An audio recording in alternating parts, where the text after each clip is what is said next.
Hey, now this one looks interesting. My name is Knight. What's yours? Dreams have been something that I've taken a fascination to over these past few years. It's just so interesting to come back home from a stressful day, go to sleep, close your eyes, and be transported to another world different from your own, just like the escapism we view on a daily basis.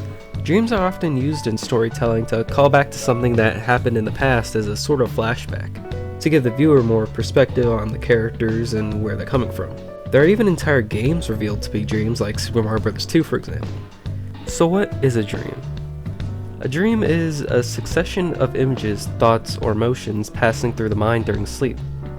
There are many possible explanations for what dreams are, and with dreams comes nightmares. Nightmares are a terrifying dream in which the dreamer experiences feelings of helplessness, extreme anxiety, sorrow, etc.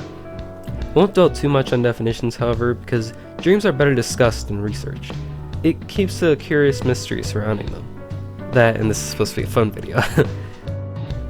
Today, I wanted to go into two games that utilize dreams as the core base and world for the game settings, and integrate dreams really well into their narrative and gameplay.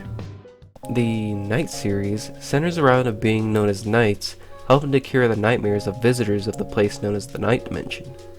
These nightmares are direct reflections from their recent stress in their daily lives. Helen's story, for example, sees her practicing the violin with her mother. She expresses sadness after Helen runs to hang out with her friends, knowing that a very important day is just a week away.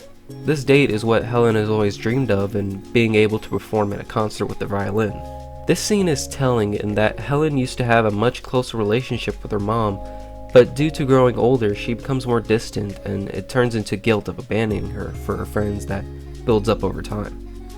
Because of this stress, their Idia is taken away, and the kids start to have nightmares. Idia itself is the source of a person's consciousness in the Night Dimension, the main hub for where both dreams and nightmares take place. This is also a place where they meet Knights for the first time. Knights as a character is very playful and knows how to put on a show when dealing with the Nightmarans. And because of this, Knights has a very childlike nature. This can also lead to Knights being pretty careless at times. The thought process behind Knight's character design was to look male or female to represent the psychological concept of the shadow and alter self, in that whoever dreams of Knights will see their alter selves as depending on if they are a boy or a girl.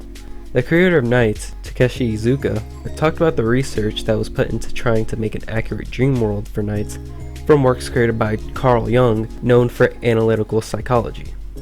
I'd imagine that a lot of inspiration came from his analytical theory, the Jungian process, which is Jung's process of attaining individuation. This process results in what he calls the archetypes that shape and define the human experience. For example, the owl, who guides the visitors with his knowledge of Nightopia, would represent the wise old man archetype. Gameplay represents the dreamscape aspect exceedingly well, giving you many different otherworldly layouts to do the series' trademark of flying through rings. The environments are very bright and the music is cheerful. Whilst flying around, Knights can actually transform into many things you would imagine would only be doable in dreams, like a sled, dragon, rocket, and even a dolphin. These transformations actually represent one of Jungian's archetypes in his process, known as the persona, your self-presentation. At the beginning of each world, Knights will be trapped in a cage, and you'll actually have to go in and save Knights yourself, kind of giving you this connection, or allowing the visitor to take control of Knights and be able to traverse the world. Within each visitor's story for Journey of Dreams, each level represents an aspect of a visitor's heart. Several of Will's levels bring him back to memories of his father and the places they would go when they spent time together. The Nightmare and enemies' designs all have this very twisted look to them, cleverly changing the atmosphere during a boss battle to a much darker tone, as to face the nightmare head-on that you've been looking for. One of these bosses is Riala, a sibling created by the series' main antagonist, Wiseman the Wicked. Riala is another one of Jung's archetypes known as the Deceiver. You could say that Riala is a spitting image of what Wiseman wanted Knights to be, and due to Knights being the opposite, Riala ends up being a constant threat, capturing Knights and manipulating the visitors. Wiseman created these two in the hopes to destroy Nightopia, and all things in opposition to the darkness he wishes to spread and make a whole new world out of in his image. NiGHTS, being an outlier, rebels and goes against Wiseman and teams up with the Visitors to defeat Wiseman in the end. I'd love to talk more about these games someday, and for now I'll just leave it at this. After both Visitors have conquered their nightmares and get back to the real world, both Visitors actually end up meeting each other.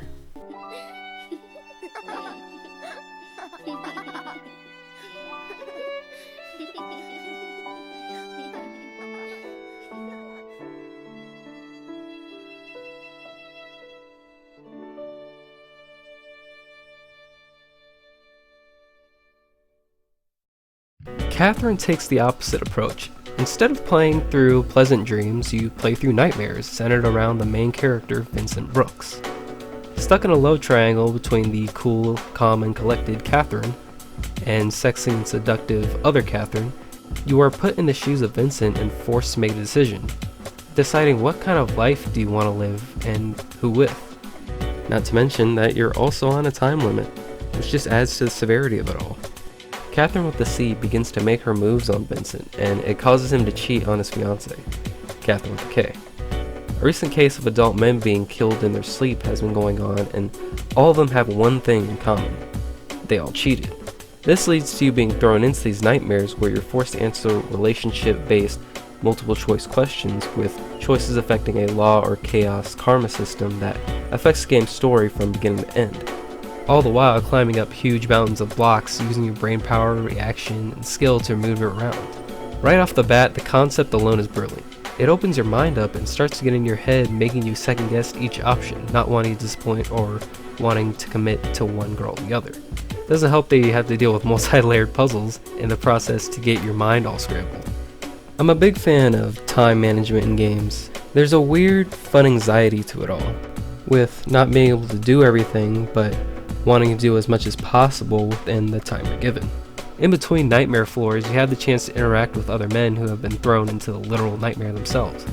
You get to see each character struggle to survive, and depending on your choices with these characters, will determine whether or not they're still alive by the end. You might notice that all the characters, including Vincent, while they're in the nightmare, all look like sheep. It's to represent that the sheep have gone astray, much like, they actually have. At the end of each nightmare, similar to NiGHTS, you come face to face with that floor's boss that reflect on Vincent's situation, and all have their own meaning to them. Take the first one for example, in stage 2. With fingernail polish and a fork, it directly coincides with Catherine with a K's fingernail color and her reaction the following morning to him not listening. I'll have the summer squash pasta. Well, that voice. Listen to me. This game talks a lot about commitment and marriage and incorporates it really well in the overall themes of the story. After you've conquered and survived the night, the results of your choices shine through all of the cutscenes, and at the end of each day, you chill with your friends at the bar. It serves as a breather between nightmares whilst still keeping you on your toes, and there's a sense of anxiety in the room. Vincent is just as freaked out about the situation as you are, and it creates this connection between you and the main character. While at the bar, preparing for the nightmare that awaits you, you have a chance to talk with all the people there. From the mysterious bartender, these two very weird twins, and some familiar sounding people. There's also other leisurely activities you can do, and you'll even get text messages from both Catherines, which, of course, also affect the karma system. As you can see, the pressure never stops in this game, and the whole game itself just plays like one big nightmare. The original scenario for Catherine was for soldiers at war to share a communal nightmare between skirmishes. The creator of Catherine, Katsuro Hashira, decided that the soldiers at war concept wouldn't hit home with many people. So he decided to change the game around so it focused more on love and marriage. That and TV shows and movies have covered these topics, but there's never been a video game that's covered the topic head on. Catherine turned out to be a one-of-a-kind game, and I wouldn't mind them trying to make a game out of the original concept someday. I decided to cover these two games in particular because not only are there ways they feature dreams opposite of each other, but also because they're both great, unique games in their own right. In a way, they're dreams of creators that wanted their visions to take form. I found this term called the Tetris effect, where people would put so much time into the game to the point that they would start thinking about ways to reshape objects in the real world. And it would get to the point where they'd also see falling blocks in their dreams. It kind of goes back to a time where I once streamed about wobbling, a technique found in Super Smash Bros. Melee. Thing was, I performed the move whilst not actually knowing in real life how to even do a wobble. Everyone experiences dreams, and I always find it to be a fun topic of discussion with someone else. Let me know what you guys think of dreams, and what have you found to be the best usage of dreams in video games?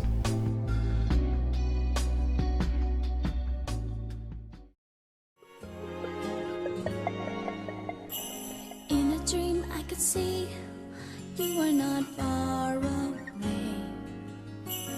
Anytime, any place, I can see your face. Hi, excuse me. Mind if I sit here?